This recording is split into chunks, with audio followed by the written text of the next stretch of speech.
All right, so in our last session, we looked at a couple of different struggles for democracy, and we really dug into its two key features.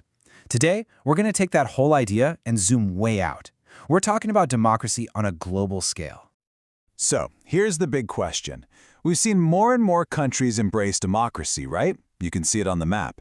But does that automatically mean that the world as a whole is becoming more democratic?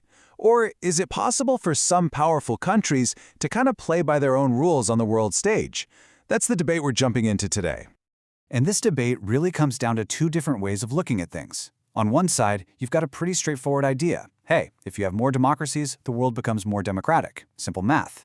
But then on the other side, you have people pointing to real-world events like the US invasion of Iraq and saying, hold on a second. Even with all these democracies, a powerful nation can still make a huge move that many others disagree with. And that right there is the central question for us today. It's a real puzzle. To figure it out, we've got to pull back the curtain and see who is actually calling the shots at the global level. Now, it's a great point that there isn't a single world government, right? There's no president of the world you can vote for. But that doesn't mean it's a free-for-all. There are some incredibly powerful international organizations out there that make rules and decisions affecting pretty much everyone. They might not be able to command armies, but they can definitely put limits on what governments are able to do. So, to get to the bottom of this, we're going to put three of these global heavy hitters under the microscope. First, the United Nations, which deals with peace and security. And then we'll look at two major financial players, the International Monetary Fund, or IMF, and the World Bank. Are they run democratically? Let's find out. Okay, first up, the United Nations, the UN. When you first look at it, it seems like the poster child for global democracy. But as you're about to see, there's a huge gap between how it appears and where the real power actually sits. You can think of the UN as having two very different faces. On one side, you've got the General Assembly. It's like a world parliament. All 193 member countries get a seat, and each one gets one vote. Sounds perfect, right? One country, one vote. But the real serious decisions, we're talking about war and peace, they're made in a much smaller, much more exclusive room, the Security Council. Now, the Security Council has 15 members in total, but here's the kicker. 5 of them are permanent. The United States, Russia, the UK, France, and China. They're always there, they don't get rotated out, and they have a special kind of power that nobody else gets. So what is this incredible power? What's their secret weapon?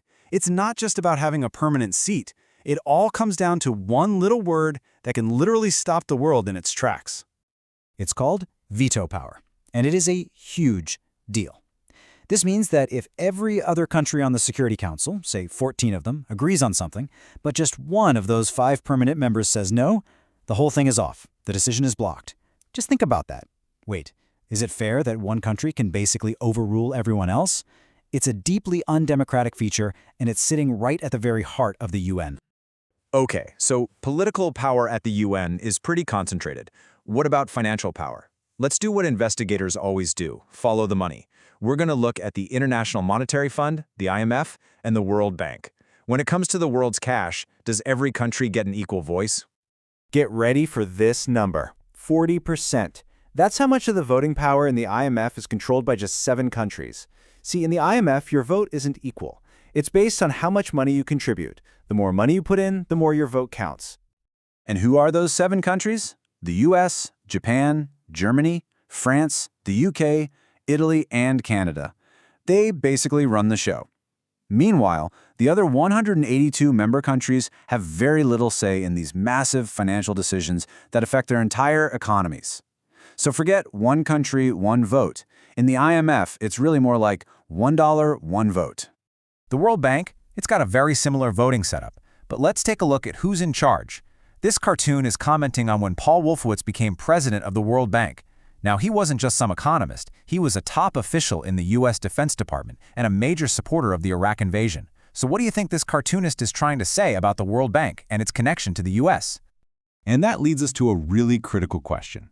There's this unwritten rule, a tradition, that the president of the World Bank is always an American citizen, and they're chosen by the U.S. government.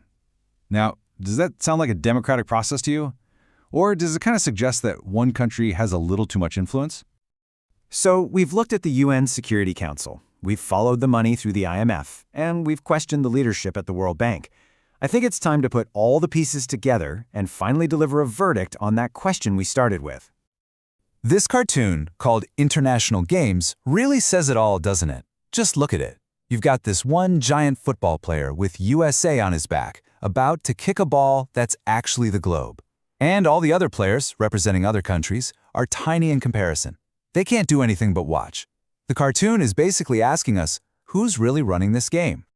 So when you look at an image like this and you think back on the veto power and the voting shares at the IMF, the answer starts to become pretty clear, doesn't it? On the world stage, not all players are created equal. Some are just a whole lot bigger than others. So here's the bottom line. If we take that basic test for democracy that we use for governments and apply it to these global institutions, well, they fail. Big time. Whether it's the political power of a veto in the Security Council or the financial power of the dollar in the IMF, the story's the same. Power is held by a small handful of rich and powerful countries. Okay, that all sounds pretty discouraging, I know. But hold on, because that is not the end of the story. If these powerful institutions aren't the ones fighting for more democracy, then who is? Where does any hope for a more democratic world actually come from? And this is the most important takeaway of all. Just like the fight for democracy inside a country, the fight for democracy between countries, it doesn't come from the top down. It comes from the bottom up. It comes from the struggles of regular people, from protest movements, from citizens all over the world demanding a fair system for everyone. Before we go, here's a quick look at the key terms we talked about today. These are absolutely essential for your exams and for understanding how the world works. So feel free to pause here and make sure you've got them down. Next time, we will learn about democracy promotion. What happens when a powerful country decides to force democracy on another? Does it actually work, or does it make things worse? Join us in the next explainer to find out.